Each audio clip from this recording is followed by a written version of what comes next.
Que dit la Bible du mariage homosexuel? La réponse ci-dessous présente une compréhension biblique d'un problème sensible lié au genre. Nous rejetons toutes les formes de haine et de discrimination à l'égard de la communauté LGBTQ+. La Bible mentionne l'homosexualité, mais pas directement le mariage homosexuel. Il est néanmoins clair que la Bible dénonce l'homosexualité comme un péché immoral et contre nature. Lévitique 18 verset 22 qualifie les rapports homosexuels d'abomination.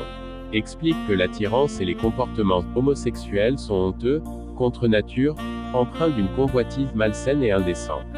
1 Corinthiens 6 verset 9 affirme que les homosexuels sont coupables et n'hériteront pas le royaume de Dieu.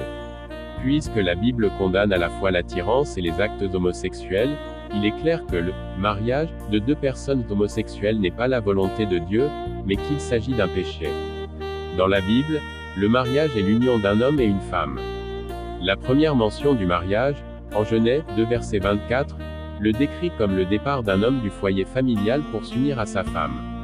Dans d'autres passages à ce sujet, comme 1 Corinthiens 7 verset 2 à 16 ou Éphésiens 5 verset 23 à 33, la Bible dit clairement que le mariage est l'union d'un homme et d'une femme.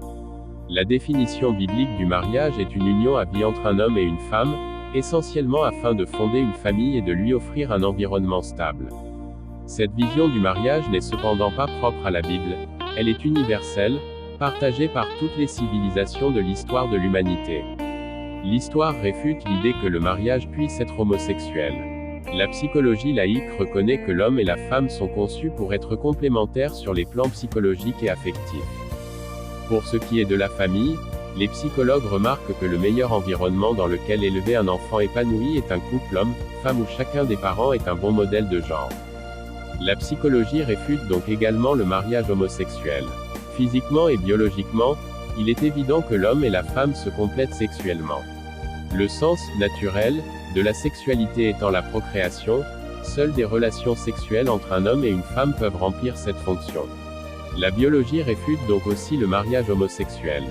Si la Bible, l'histoire, la psychologie et la nature définissent le mariage comme une union entre un homme et une femme, d'où vient la controverse actuelle? Pourquoi les opposants au mariage homosexuel sont-ils considérés comme des bigots haineux et intolérants, même s'ils expriment leurs opinions dans le respect d'autrui? Pourquoi les mouvements LGBT militent-ils si agressivement pour le mariage homosexuel, alors que la plupart de leurs concitoyens, religieux ou non, sont ouverts, ou en tout cas nettement moins hostiles, aux unions civiles garantissant les mêmes droits aux couples d'homosexuels?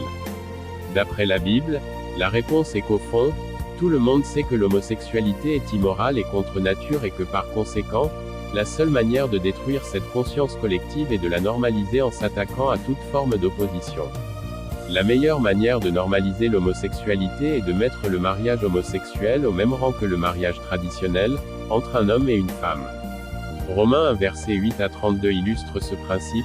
La vérité est connue de tous, car Dieu l'a rendue évidente, mais les hommes la rejettent et la remplacent par le mensonge, lequel est ensuite promu aux dépens de la vérité, qui subit donc une attaque.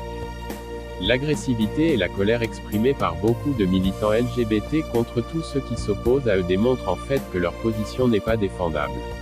Élever la voix pour imposer une position indéfendable est une technique de débat vieille comme le monde. Il n'y a probablement pas de meilleure description du mouvement LGBT moderne que Romains 1 verset 31, dépourvus d'intelligence, de loyauté, d'affection, ils sont sans pitié. Accepter le mariage homosexuel revient à cautionner le mode de vie homosexuel, que la Bible condamne comme péché. Les chrétiens doivent tenir ferme dans leur opposition à cette revendication. De plus, il y a d'excellents arguments logiques contre le mariage homosexuel, sans aucun lien avec la Bible. Il n'y a pas besoin d'être chrétien évangélique pour comprendre que le mariage est l'union d'un homme et d'une femme.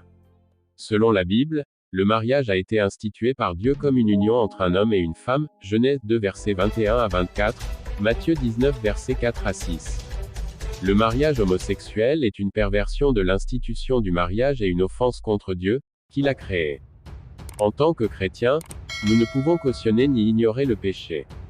Nous devons plutôt annoncer l'amour de Dieu et le pardon des péchés accessibles à tous, y compris aux homosexuels, en Jésus-Christ. Nous devons affirmer la vérité dans l'amour, Éphésiens 4 verset 15, avec douceur et respect. En tant que chrétiens, quand nous prenons position pour la vérité et que par conséquent, nous subissons des attaques personnelles, des insultes ou des persécutions, nous pouvons nous souvenir des paroles de Jésus, « Si le monde vous déteste, sachez qu'il m'a détesté avant vous. Si vous étiez du monde, le monde vous aimerait car vous seriez à lui. Vous n'êtes pas du monde, mais je vous ai choisi du milieu du monde, c'est pour cela que le monde vous déteste. » Jean 15, versets 18 à 19. Je prie que le Seigneur vous bénisse abondamment, pendant que vous vous abonnez à cette chaîne.